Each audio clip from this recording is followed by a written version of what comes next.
Bonsoir à tous, bonsoir Marie. Bonsoir Raphaël. Bienvenue dans votre édition du jeudi 7 novembre. Dans l'information aujourd'hui, Pierre Cohen et Jean-Luc Moudingue participaient au conseil de communauté à quelques mois des municipales. Ils réagissent à l'actualité politique.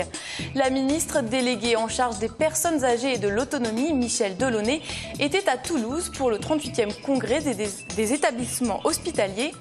Culture. Pour finir, nous parlerons de la 15e édition du Festival Extrême Cinéma de Toulouse. Et le sondage publié dans le journal du dimanche du 3 novembre donnait les deux têtes de liste PS et UMP, Pierre Cohen et Jean-Luc Moudingue, au coude à coude pour les municipales de Toulouse en mars 2014. Au deuxième tour, l'actuel maire de la Ville Rose est donné vainqueur avec 54% des intentions de vote. Marlène Canal est allée interroger les deux principaux intéressés. C'est pour moi évidemment toujours intéressant dans une période où je ne suis pas en campagne, où je viens juste d'être désigné, je n'ai pas encore construit ma liste, je n'ai pas acté des partenariats avec le rassemblement des forces de gauche que je souhaite, même si un certain nombre, en particulier Verts, ont déjà évoqué l'idée d'autonomie. Donc en ce qui me concerne, ça donne une indication qui ne peut que évidemment me donner encore plus cette volonté de me battre, de rentrer en campagne avec l'objectif de montrer que nous avons fait un grand nombre de réalisations, nous avons mis en place un certain nombre d'orientations permettant d'affronter l'avenir, d'être à la disposition des demandes des Toulousains et des Toulousaines et donc évidemment de faire une campagne avec encore plus de volonté, d'envie et surtout de détermination. Je suis beaucoup plus dubitatif parce que vous savez, le second tour sera conditionné par le résultat du premier tour. Or, dans un sondage, quand on interroge les gens sur leur second tour ou leurs intentions au second tour, ils ne connaissent pas par définition les résultats du premier tour. Donc je crois que ça n'a pas beaucoup de valeur.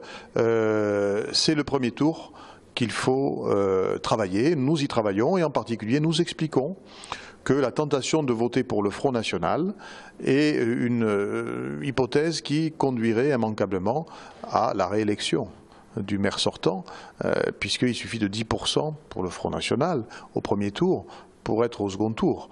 Et à ce moment-là, si nous sommes à trois listes, Pierre Cohen, moi-même et le Front National au second tour, c'est la réélection assurée du maire sortant. Je ne pense pas que c'est ce que veulent les gens du Front National. Donc je leur dis réfléchissez-y à deux fois, sinon vous aurez pendant 6 ans le contraire exact de ce que vous voulez. Donc soyez efficaces, votons efficaces et utiles dès le premier tour, je le dis à tous les Toulousains. Politique toujours, le mariage UDI-Modem, annoncé en début de semaine par Jean-Louis Borloo et François Bayrou, pourrait peser dans la balance, notamment dans les rangs de la droite. Réaction en local avec le candidat UMP au municipal de Toulouse, Jean-Luc Moudingue. J'ai toujours dit que je voulais un grand rassemblement municipal à Toulouse, avec en particulier les différentes sensibilités du centre. À partir du moment où le MoDem et l'UDI se fédèrent ou se confédèrent, je crois que c'est une sorte de simplification qui va dans le bon sens. Ils savent que je leur tends la main depuis très longtemps, que je suis pour le rassemblement, sincèrement, qu'ils y ont toute leur place. Après, c'est à eux de choisir. Soit ils viennent dans le rassemblement, soit ils préfèrent faire bande à part. Mais je crois que véritablement, c'est leur intérêt, et puis l'intérêt de la ville surtout, qu'ils soient partie prenante avec des élus à la démarche de rassemblement. La ministre en charge des personnes âgées et de l'autonomie, Michèle Delaunay, était à Toulouse ce matin dans le cadre du 38e congrès des établissements hospitaliers. En effet, il y a notamment évoqué le projet de loi sur le grand âge. Les premières mesures concrètes devraient être effectives au mois de janvier 2015. Mais que pourrait changer cette loi, notamment sur l'aide à domicile? Nous l'écoutons au micro de Jérôme Bolloc et Alain Sorat. C'est le grand format de cette édition. Alors pour les services à domicile qui sont au cœur de la préoccupation du gouvernement, parce que c'est le souhait des Français, 100% des Français veulent vieillir chez eux. Et bien sûr, à un moment, l'aide est nécessaire. Nous travaillons à une véritable refondation de l'aide à domicile et en particulier sur leur modèle de tarification dont on sait qu'il est actuellement en péril. Et j'ai missionné l'inspection générale des affaires sociales pour évaluer les expérimentations qui ont eu lieu dans certains départements d'expérimentation de tarification forfaitaire et non pas horaires, ce qui donne de la souplesse, ce qui met de la confiance. Il y a aussi un plan métier qui est sur le métier, c'est le cas de le dire, pour que nous puissions professionnaliser ces métiers et leur proposer une amélioration dans les carrières. Et ça me paraît très important parce qu'il faut que ce secteur soit attractif pour les femmes, le plus souvent, qui s'y engagent. C'est un métier majeur, qui sont la condition du rester à domicile, du rester chez soi, que nous portons tous en nous. Alors l'enveloppe sera de 645 millions d'euros la première année, enfin en 2015. Est-ce que ça sera suffisant? Alors, très conscient de la situation budgétaire de notre pays, nous avons décidé, et le Premier ministre s'y est engagé lui-même, que la loi autonomie se ferait en 2 actes. Premier acte, justement centré sur le domicile, qui va tenir dans ce qu'on appelle l'enveloppe de la CASA, c'est-à-dire la contribution additionnelle de solidarité qu'acquittent les retraités imposables. Et j'insiste sur ce point. Et le deuxième temps législatif, qui sera consacré aux établissements, aux EHPAD, son financement sera décidé à l'occasion de la grande réunion que nous ferons sur la refondation de la protection sociale. C'est une partie très coûteuse qui ne peut être, dont on ne peut décider de l'équilibre sans réexaminer toute notre protection sociale. Aujourd'hui, la cohérence entre les territoires est fondamentale, entre la région, l'État. Alors, la cohérence est fondamentale et nous en avons ce congrès de la FEAP des établissements privés non commerciaux a été très utile sur ce plan. La cohérence et l'équité territoriale, mais aussi la politique de territorialisation qui est à la base de la stratégie nationale de santé que porte Marisol Touraine. C'est-à-dire mettre tous les acteurs ensemble, savoir avec qui on peut travailler, dessiner vraiment un parcours de santé de la personne âgée ou des porteurs de maladies chroniques, qui sont d'ailleurs souvent les mêmes, de manière à éviter des déplacements inutiles, des hospitalisations inutiles et pour les personnes âgées souvent délétères, car ils ne s'y retrouvent pas. Les sages-femmes en colère, une délégation toulousaine est partie ce matin en bus pour rejoindre le mouvement national. Plus de 4000 manifestants défilaient cet après-midi dans la capitale. Ils se sont rendus au ministère de la Santé, Marie. Et oui, les sages-femmes sont en mal de reconnaissance. Elles demandent un statut médical spécifique à leur profession. Elles exigent également d'être reconnues comme praticiennes de premier recours pour la femme enceinte. Actuellement, elles souffrent d'être assimilées à la sphère paramédicale. Sans transition, la TVA va augmenter sur les transports en commun en France à partir de janvier 2014. Quelles seront les répercussions à Toulouse avec Tisséo? Élément de réponse avec Jean-Marc Lucas, Marlène Canal et Marine Hernandez. Si l'on respecte la fiscalité écologique, moins on pollue, moins on paye. Eh bien, patatras, l'État a décidé d'augmenter la TVA sur les transports en commun de 7 à 10%. Ça grince des dents au sein de la communauté urbaine de Toulouse. Furieux, c'est peut-être pas le mot, mais enfin, on comprend pas trop. Parce qu'on considère que le transport du quotidien, pour aller travailler, nous on développe les investissements, on développe la politique de la mobilité par le transport collectif. Et on considère que c'est un besoin de première nécessité, comme il y a des biens de première nécessité qui sont soumis à une TVA très réduite de 5,5%. Voilà, on aurait aimé que le transport soit concerné comme un besoin de première nécessité. Si la TVA augmente, logiquement, le ticket de métro devra être plus cher. Non, nous avons pris la décision de ne pas la répercuter. C'est-à-dire qu'en fait, cette TVA qui va être due à l'État, elle sera payée par Tisséo. Mais Tisséo nous avons décidé de ne pas la répercuter au 1er janvier. Donc la décision, c'est pour une application au 1er janvier, de la répercuter sur le prix du ticket. Problème, qui va donc payer? Vous savez, la communauté urbaine, la subvention qu'elle verse à Tisséo, elle a augmenté de plus de 200% depuis 2008. Donc cette contribution, c'est évidemment une part de la fiscalité, de l'impôt du contribuable. Mais parce qu'on considère qu'il faut consacrer évidemment de l'argent à investir dans le transport collectif. On voit bien aujourd'hui avec la démographie que l'on a dans cette ville, si on ne fait rien, c'est la voiture qui va tuer la voiture et qui va en plus complètement détériorer notre vie quotidienne. Donc il n'y a pas le choix, il faut investir, mettre le paquet dans les transports. Le tarif ne va pas augmenter en janvier 2014, c'est sûr, mais il faudra observer le mois de juillet avec la traditionnelle revalorisation des prix chez Tisséo.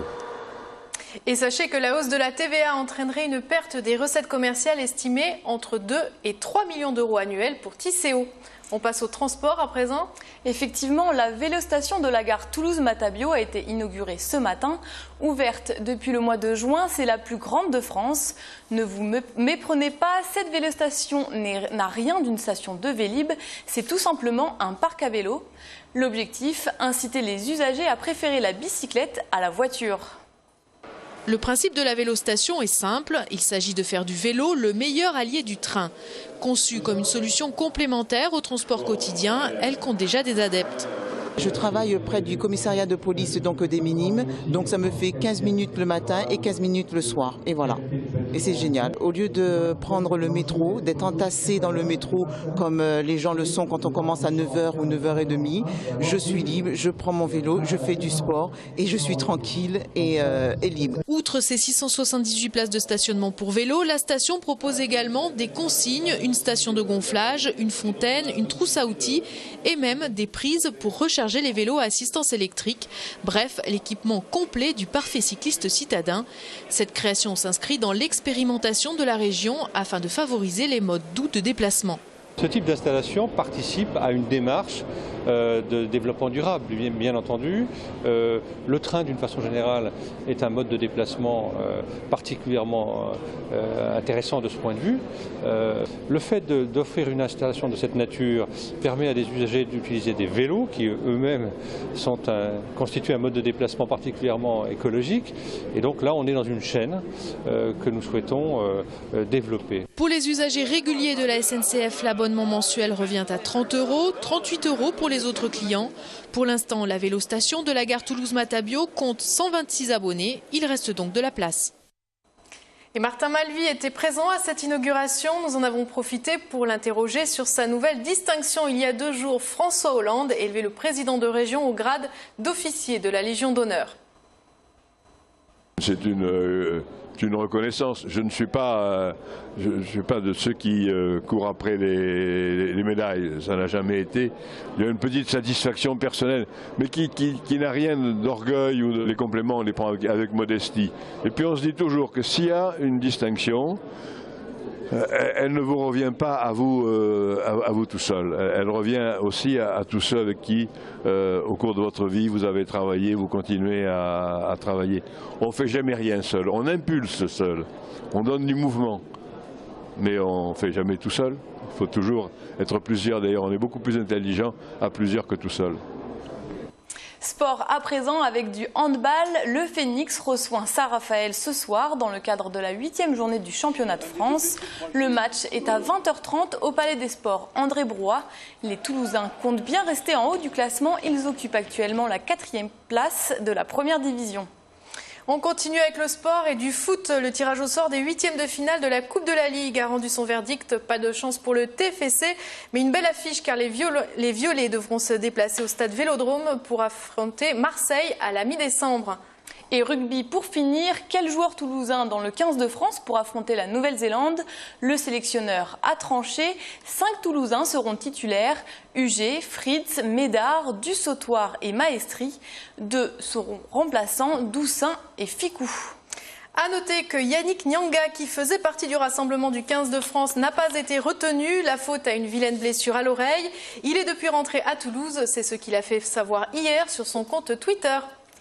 Nous terminons avec la culture. Jusqu'à samedi, la 15e édition du Festival Extrême Cinéma de Toulouse vous propose une série de films pour le moins angoissants. Sexe, peur, humour, obscénité, le festival se tient à la Cinémathèque. Jean-Marc Lucas nous offre une plongée dans l'autre cinéma. Au moins, dites-moi où vous allez. Comme vous ne reviendrez pas, je saurai quoi mettre sur le rapport. Mais ils n'ont pas compris l'avertissement. Extrême cinéma, c'est ce pan du cinéma qu'on ne voit plus ou que l'on ne veut plus voir. Tous ces films qui sont parfois faits avec des bouts de ficelle ou qui sortent les grosses ficelles scénaristiques. À chaque film, on trouve une sincérité, une envie, une promesse de cinéma. C'est bancal, c'est débile, c'est parfois affligeant, mais toujours fait avec un amour et un respect du 7e art. I think most of these groups would be vastly improved by sudden death. The worst currently are the Sex Pistols. They are the antithesis of humankind. Des films qui disent quelque chose sur le monde tel qu'il va mal. Ce festival qui se tient à la Cinémathèque, lieu de toutes les découvertes, est ouvert à la discussion, mais aussi pourquoi pas à l'empoignade. C'est notre ultime chance pour nous débarrasser d'eux pour toujours. Allez, préparez vos fusils. Nous les attendrons à l'entrée du village. Je suis sûr qu'ils repasseront par là. On va pas se laisser faire. Extrême cinéma jusqu'au 9 novembre, c'est tout, sauf du ciné popcorn. Je les ai vus mourir. Et on reste dans le cinéma, mais d'un tout autre genre, avec une séance souvenir. Ce soir, Belle et Sébastien est à l'affiche. En avant-première au cinéma Gaumont-la-Beige et au Méliès à Castelmourou. Les deux séances sont prévues à 20 h. Le réalisateur Nicolas Vanier et Mehdi Le Petit Sébastien de 1965 seront présents avant la projection au Méliès.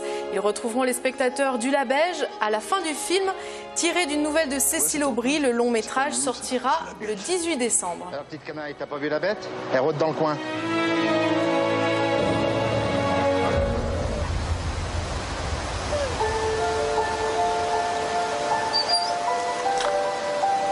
Reviens! Eh oh! Où es-tu? Tu viens? Je suis pas méchant, tu sais. Oh, tu pues.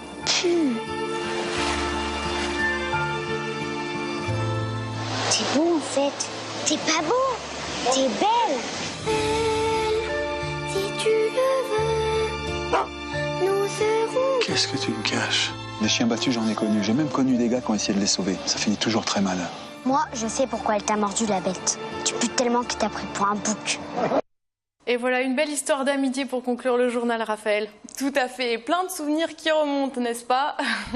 C'est donc la fin de cette édition. Merci à tous de l'avoir suivi. Vous retrouverez l'actualité locale en direct demain dès 19 h. Bonsoir Marie. Bonsoir. Bonsoir à tous.